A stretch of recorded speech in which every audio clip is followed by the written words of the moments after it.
Bonjour à tous, vous êtes sur Tout TV Africa dans un nouveau numéro de Gettingo. Le secrétaire d'État américain Anthony Blinken a salué ce 22 janvier 2024 l'approche de la Côte d'Ivoire dans la lutte contre le terrorisme. Frontalière du Mali et du Burkina Faso, Anthony Blinken a estimé que la Côte d'Ivoire a pour l'heure réussi à endiguer la menace terroriste en mêlant une approche sécuritaire et de développement économique. Arrivé en Côte d'Ivoire en provenance du Cap-Vert, le secrétaire d'État américain a annoncé lors de cette visite un renforcement de la coopération américano-ivoirienne dans la formation militaire et une aide aux pays d'Afrique de l'Ouest pour un soutien dans la lutte contre le terrorisme. Je dois applaudir l'approche de la Côte d'Ivoire, travailler avec les communautés, les écouter, s'assurer que les forces de sécurité comprennent leurs besoins, leurs inquiétudes. Je pense que cela peut servir de modèle très fort pour les autres pays, a-t-il déclaré. En tournée depuis ce 22 janvier dans les pays africains, le secrétaire d'État américain se rendra également au Nigeria et en Angola. Il prévoit lors de ces différentes visites échanger sur les sujets de sécurité régionale, la prévention des conflits, la promotion de la démocratie et le commerce.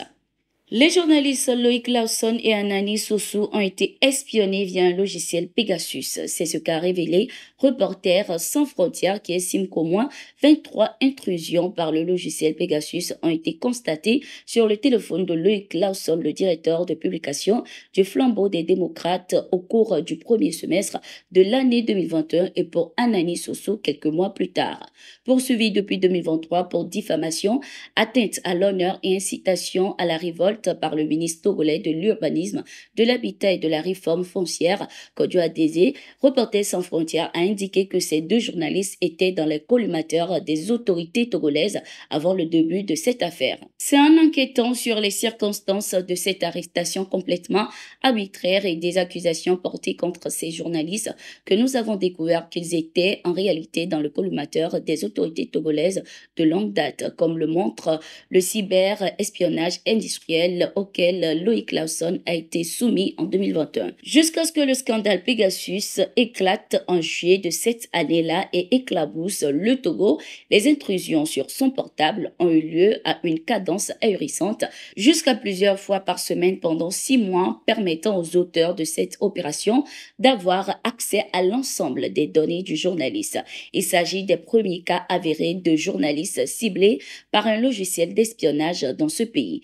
Il revient à la justice d'établir la responsabilité des autorités togolaises et de la société NSO lui ayant fourni ce logiciel espion, a indiqué le responsable du bureau d'investigation de RSF. Selon Reporters sans frontières, Pegasus est un logiciel espion redoutable, l'un des plus performants au monde commercialisé par la société israélienne NSO dont l'État togolais était à l'époque un client avéré. L'ONG exige de ce fait des explications des autorités togolaises concernant ces révélations. 7 mois après la pose de la première pierre, les camps militaires de Bangouni, Koutsiala et San au Mali entrent dans la phase finale de leurs travaux de construction. Ces nouvelles infrastructures visent à renforcer la sécurité du territoire, des personnes et de leurs biens. Sur le chantier, des ingénieurs, techniciens, génie civil, maçons travaillent sans relâche. Certains bâtiments sont déjà peints, des dalles de toiture sont achevées. En effet, le président de transition, le colonel Assimi Goïta, accorde une importance capitale à ce projet, entièrement financé par le budget national. Les forces armées maliennes seront bientôt dotées de nouveaux régiments militaires, notamment le 82e régiment blindé à Bungouni, le 83e régiment d'infanterie à Koussiala et le 23e régiment d'infanterie à San. Selon les techniciens du génie militaire, le taux d'avancement des travaux est significatif. À Bungouni, le 82e régiment blindé atteint plus de 82,25%. À Koussiala, le taux est supérieur à 50% et à San, l'avancement global dépasse 61%. Le capitaine Modibo Traoré a assuré que les normes sont respectées et les travaux seront achevés dans les délais. Rappelons que ces nouvelles infrastructures militaires comprennent des équipements essentiels tels que des infirmeries, des postes de commandement, des postes radiomilitaires, des logements pour le personnel des magasins d'armes, entre autres.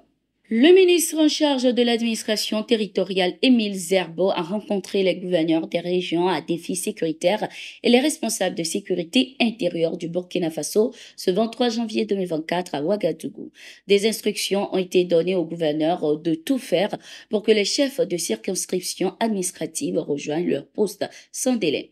Le patron de la sécurité intérieure doit attendre un engagement soutenu des CCA pour des résultats tangibles sur le terrain. C'est un impératif pour réussir cette phase cruciale de sortie de crise.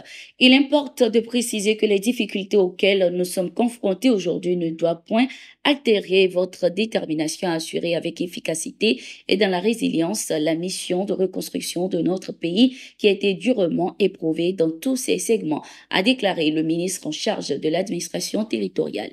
Aussi a-t-il appelé les CCA à lutter efficacement contre la corruption et la lenteur administrative dans le traitement des dossiers. Pour ce faire, vous devez conscientiser, réprimander et même réprimer les agents fautifs. Issoufou Ouedraogo, gouverneur de la région du Nord et porte-parole du mois des gouverneurs, a laissé entendre que la situation dans sa région reste un peu compliquée. Lors du récent sommet des pays non alignés tenu du 15 au 20 janvier en Ouganda, une altercation diplomatique a éclaté entre le Mali et l'Algérie, mettant en lumière des désaccords majeurs en raison d'un paragraphe controversé dans la déclaration finale. Abdoulaye Maïga, ministre malien des Affaires étrangères, a exprimé son mécontentement face au rejet d'amendements proposés qualifiant la situation de suffisamment grave et dénonçant des tentatives d'ingérence dans les affaires intérieures du Mali. Les discussions ont porté particulièrement sur un texte visant à revitaliser l'accord de paix d'Alger de 2015 déjà contesté par le Mali.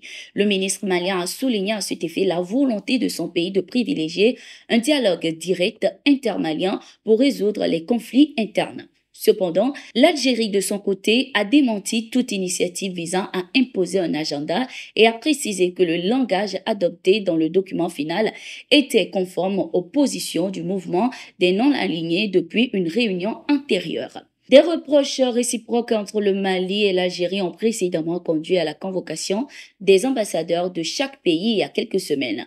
Les chefs des missions diplomatiques sont finalement retournés à leur poste après des rappels temporaires. Les différends persistent, mettant en lumière les tensions persistantes entre les deux nations. Merci d'être resté avec nous. Nous sommes arrivés à la fin de cette édition de Getingo. Nous sommes en continu sur nos différentes plateformes et sur notre site d'information, le www.toutafrica.com. D'ici là, portez-vous bien. À tout de suite.